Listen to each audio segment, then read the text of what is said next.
none other than the Director at the Public Service Commission, Simon Wachinga. Thank you very much, and thank you for making time. Thank you. Whenever we talk about values and principles, we get them mixed up because the integrity question has been something that has been very elusive, especially, in matters of governance. Break down for us, when you talk about values and principles, what are we talking about? When we talk about the values and principles, let me start with the basic understanding of what values entail and what principles entail. I think if we were to start from there, maybe it would be easy for us to understand what are we talking about. The values are just ideas or beliefs that an organization or a people can constitute to guide them on what is good, what is bad, what is desirable, what is not desirable. And in the process, you find that it enables such people to overcome issues to do with ethical dilemmas. When I behave this way, am I within the belief system that is good or bad? Mm-hmm. If we understand it from that perspective, then values, which even starts from the family setup, the religious organization, it also permeates into the governance. Into governance. And that's where, if you look at the values of the national public, the national values and principles of governance under Article 10, that is what Wajiko bequeathed themselves. That as Kenyans, now as a society, we need to be governed within this kind of a belief system where there is non-discrimination, people don't feel excluded, that is, there is inclusivity in governance. For example, when it comes to issues to do with what? Distribution of resources. Do you just take it to one particular region just because some section of the society produce the leaders, or not only the leaders, or some certain public officers come from there? You see, such are the issues that if you are to use the value system, then it helps you to guide yourselves in making the decision. The decisions as a public servant. Those parameters. Yes, within that parameter. Now, where are we, in as far as compliance is concerned then? In terms of compliance, you see, the Constitution was promulgated in 2010. And from then, we have had a series of reports that we have filed to Parliament and to the President, as dictated by the law in accordance with Article 234 of the Constitution, which is one of the mandate of the Commission, that every year, by that 1st of December, we are supposed, as a commission, now the commission is supposed to have done the monitoring, done the evaluation, and then consequently report on the extent to which those values have been mainstreamed in the public service. Here I mean the institutions under the purview of the Commission in terms of administration of those values and principles. And I want to say that we are at 41.7%. That's basically 42%. 42%. Because the question in the Constitution is, to what extent? So you must demonstrate a certain age. You must demonstrate how far you have gone. I remember when we were starting, we started with the first asking ourselves, where are we as a country? The baseline. Then we moved to the computation of the indices, because with an index, it can tell you how far you are going. It's just like when you are in a vehicle. Yes. There's a speedometer. How far are you? How fast are you moving? 80%, 80 kilometers per hour, 120 kilometers per hour, and you are able to say, oh, now I need to slow down. But with the values, there is no slowing down. It should be 100%. But progressively, we have seen some gains as institutions continue to mainstream the values and principles of public service, under Article 232 and Article 10. I just want to demonstrate here, Regina, that Article 10, the principles under Article 10 and Article 232, they should be read on back to back. What has essentially happened is that though the Article 10 bites all the Kenyans, all the state organs, the two levels of government, that is the county and the national government, as a public service, we are supposed to demonstrate that one under Article 232. And whatever is under Article 232 is traceable in Article 10. So there is no difference according between to 10 us. and Yes, 34. when a public officer is in office, so that you can imbue the confidence in that office, you can deliver services and services that have quality, because we have to be answerable to Mwananchi. To Mwananchi. Yes. Now you've touched actually a sore spot, and this is where we bring our public officers to book. Yes. And the conversation and discourse, especially in the public fora, is that when it comes to leadership and governance, both national government, county government and such, they have questions to answer. Here we're doing a percent of 42% in terms of mainstreaming these core values and principles. But then the question of graft keeps on coming up. From where you sit and giving this scope of this particular report that we're expecting on Friday, counting the cost when it comes to graft in regard to, having our leaders, or rather governance led by, morals and value. Corruption issue. How do we tackle that? Let me admit that to tackle the issues of morality,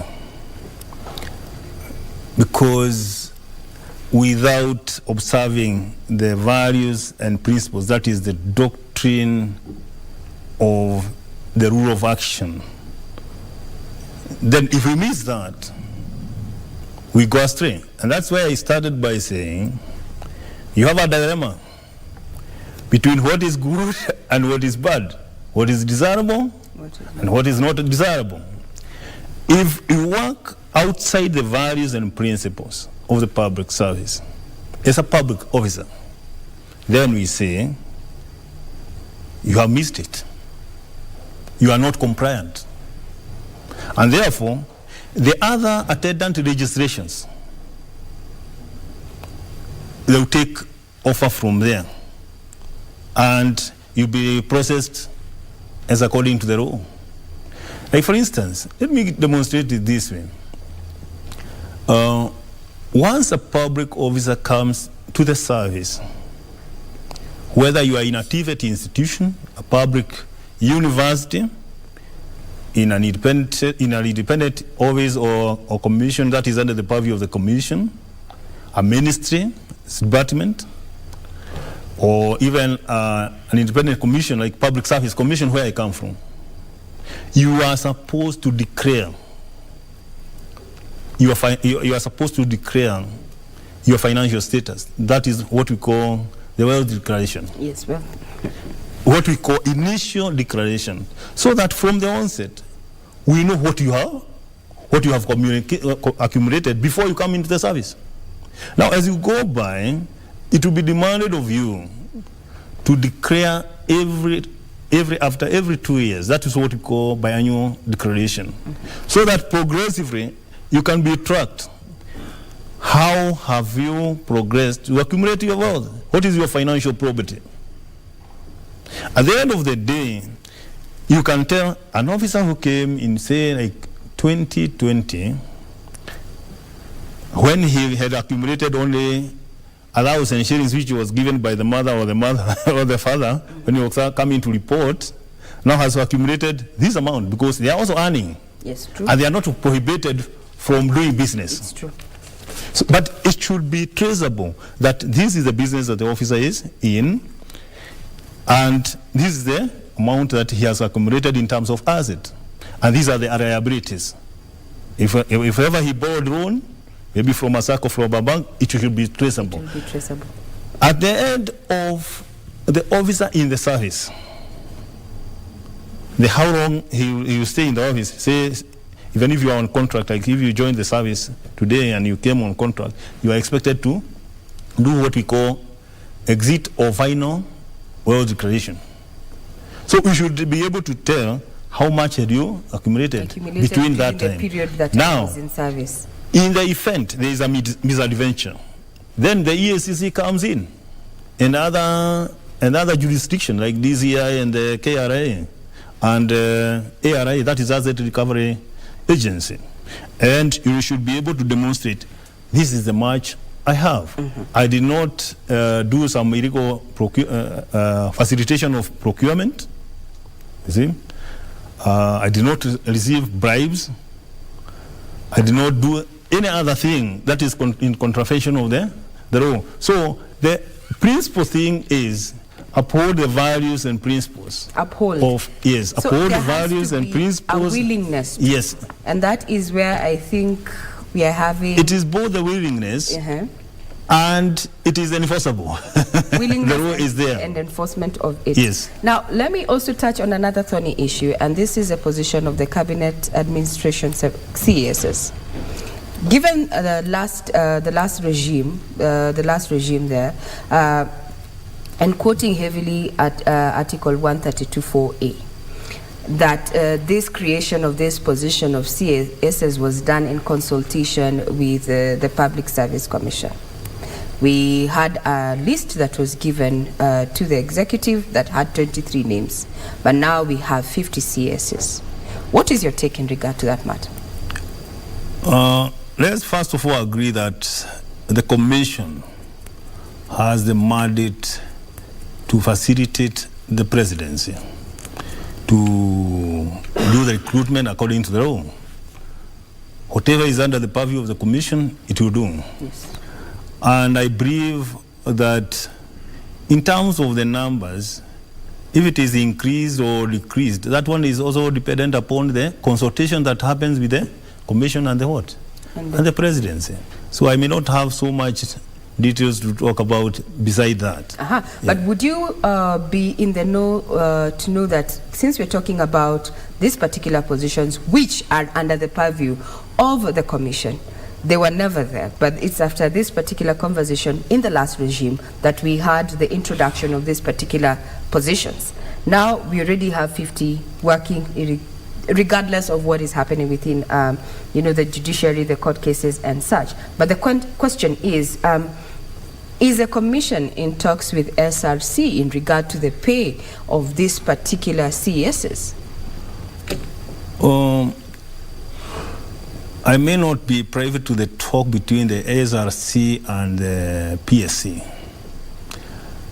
But one thing that we have to admit is that any office or even a ministry, whenever it requires to boost its capacity to deliver, then the Commission, being the mandated Commission, should be able to facilitate.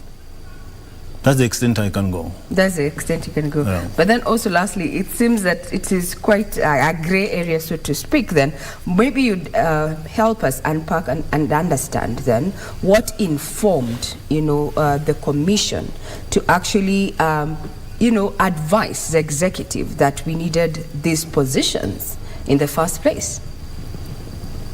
I read it the other way. Is the executive that requests? If you read the constitution and the law, is now the commission that advises that there should be. The advice that you gave, Yes. how did you, they would request, but the PSC is there to give also advice in regard to a request. What informed that? Because we are looking at the wage bill, we are looking at inclusivity, we are looking at fairness, we are looking at all that. And now here we are, we have a position that has been argued is a replica of other positions or other mandates. We have a PS, we have a CS and such. It looks repetitive. So what would have informed that, or rather supported that particular decision? Before I go ahead, and then allow me to observe this. Yes. Whenever a position is established, the commission has the power to establish and abolish a position. What happens is that the driving principle is there any work to be performed? How different is it from the other job that is held by another position? Those are the questions that comes to the table. And I believe the commission must have advised itself through that.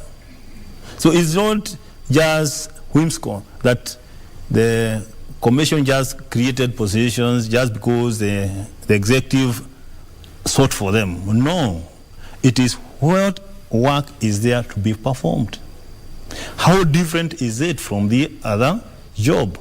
So if you do the job analysis and you look at the various job descriptions that have been enumerated there and the person specifications, that is the qualifications of the persons to do that, then you are able to establish a position. In as much as possible, there are some certain principles that guide the establishment of positions, like there's no duplication of roles. Then the value addition. What value is a position adding? It's not just a question of saying, just create because the president has asked, the ministry has asked. No, it is what role is and the purpose of this job. Okay, now let's go back to what we're expecting, the handover of the report that is going to be happening on Friday. In as far as we're doing 42% in mainstreaming these values and principles, what are the recommendations for the Commission to at least move it to 60, if not 100? Because at the end of the day, governance and leadership should be, happening within the scope guided by the principles that are also entrenched in the laws of the land, especially the Constitution. Thank you for that. In fact, to me, we should not be looking for 60%. Because we are supposed to behave. When you observe the values and principles, you are being guided in terms of the mode of behavior. For example, if it comes to the issue of tenders that are advanced to the people with a disability, the women and the youth, there's always the 30% according to the policy. Yeah. That touches on the principle of economic use of resources. There is the issue of inclusivity. If you look at the people with the disability, the women, the youth, in terms of participation. Now, the question is, if a ministry or an institution, a public university like the Nairobi University, which is just next door here, is expected to set aside 30% of their tender to benefit the category of the people with disability, the women and the youth, and they are not doing it, or if they are doing it at the minimal level. Yet there are some certain areas where they have been guided that in this one, subjected to these people. There should be no competition with these other ordinary people. Mm-hmm. Now, if you go against that, you do it below 100%, you are not complying. That's how I observe it. You are not complying. In fact, we should be looking at 100% compliance, if I'm to use that kind of an example. Okay. If it comes to the issue of what? Recruitment, which is its own issue. And the Constitution demands that no gender should be beyond 2/3 representation in any institution, including the KBC here. But is it the reality? Now, the reality is what now we monitor and we document. We do the monitoring and evaluation, and we do the reporting. And after the report, yes. What's next? After the report, we do the recommendations to those institutions so that they are able to address. Because if you look at the 42% performance, what has occasioned that? That's what we should be asking ourselves. There is a performance gap. There's a performance There is a performance gap. And we take a breather at that point. Yes. Then we were going to tackle how then do we bridge the gap? How do we narrow the gap? Yes. We take a quick breather. We'll be right back. Do not go away.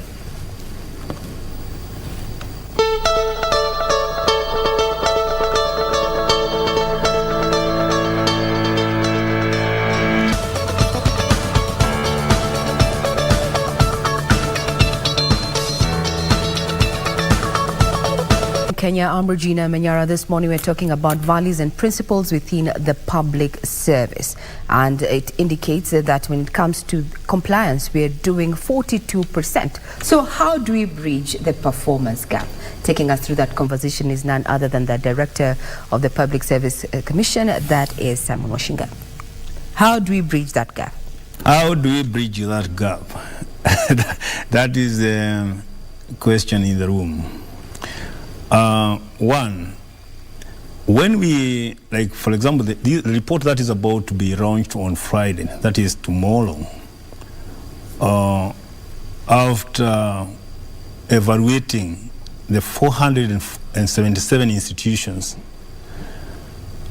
we were able to establish some gaps, performance gaps. Like, well, for example, some of the institutions have not migrated their services to online platforms, or even to Huduma platform, whereby if I can remember the question that you posed about the corruption, if we migrated some of the appropriate services to online platforms, then we reduce human contact. We also facilitate wananchi with the services from their homes. Like, for example, the renewal of their driving licenses and all that, which has happened. Mm-hmm. So we need, in such other services, we need to do exactly the same, so that we reduce a lot of inefficiencies that go with that. Mm-hmm. Like when Mwananchi travels all the way, spends money for lodging, transport, just to come and queue. And if you go to this report, one thing that we were able to isolate after conducting a rapid citizen satisfaction survey within the same evaluation, one of the things that we were accused of is the unresponsiveness and the delay in service delivery. So if we can migrate most of these services as appropriate on online platform, then we are able to be a bit efficient and effective. And some of the recommendations attendant to that is that we digitalize most of the public services so that we are not only efficient but effective, and we are responsive to Mwananchi.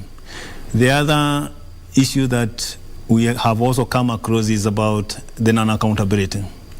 We are seeking for the Parliament to legislate that every institution will be publishing and publicizing not just drafting, but even to publicize their reports, their annual reports. And that way we are able to become a bit transparent, we become more accountable, and we are able to be in touch with mwananchi. The other aspect that in this report, what we are proposing is that we need to adopt the performance management regulations that were promulgated in 2021 by Parliament.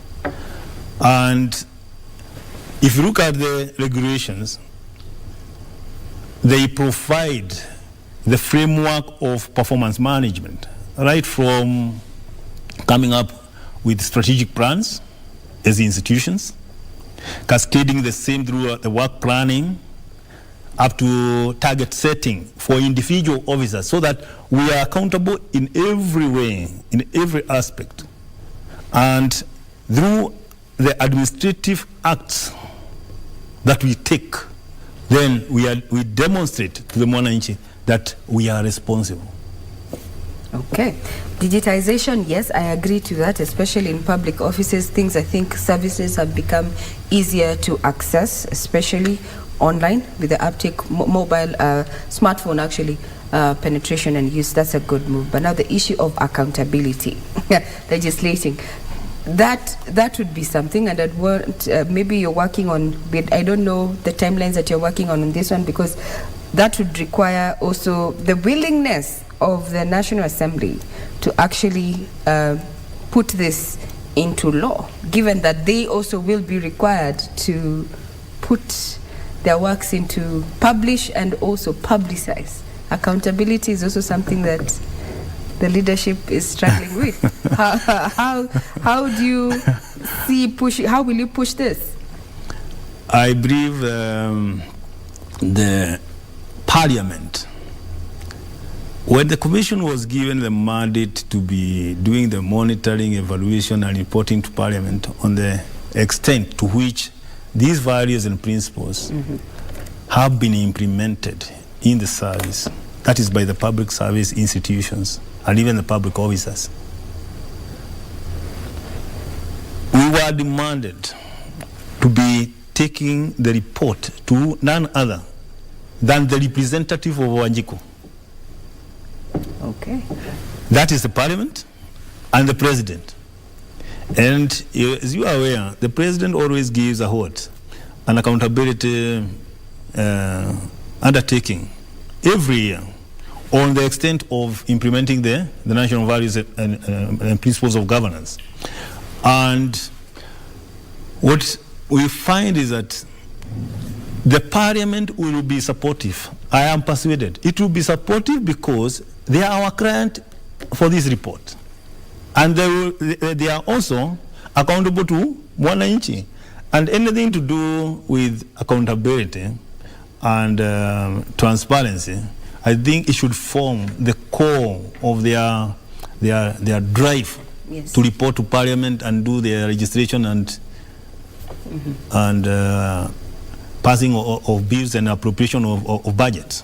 True. Yes. Now, let's talk about what is happening today in this country. What is your take on a public servant participating in the demos?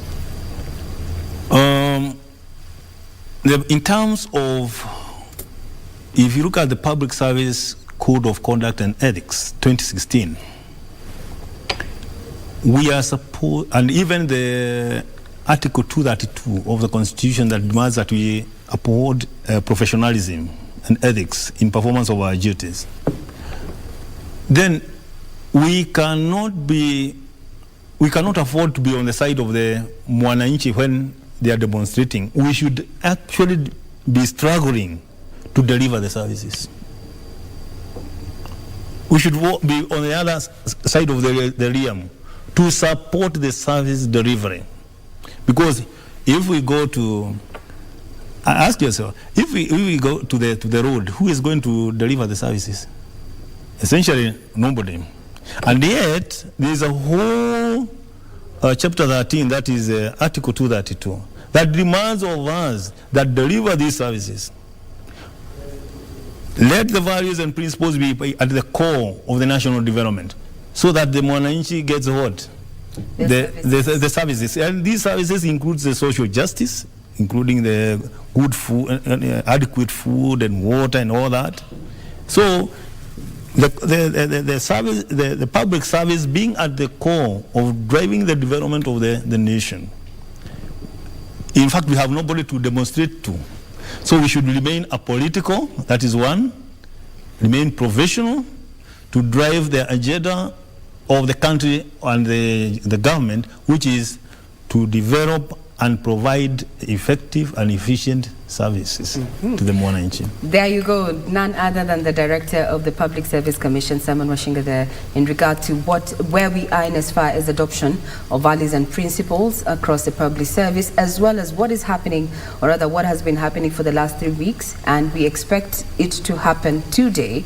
And this is in regard to the opposition-led demonstrations there, challenging any public officer to adhere to the code of conduct of public service, and that is to remain apolitical. I'm Regina Manyara, you're watching KBC Channel 1. I wish you a pleasant viewing.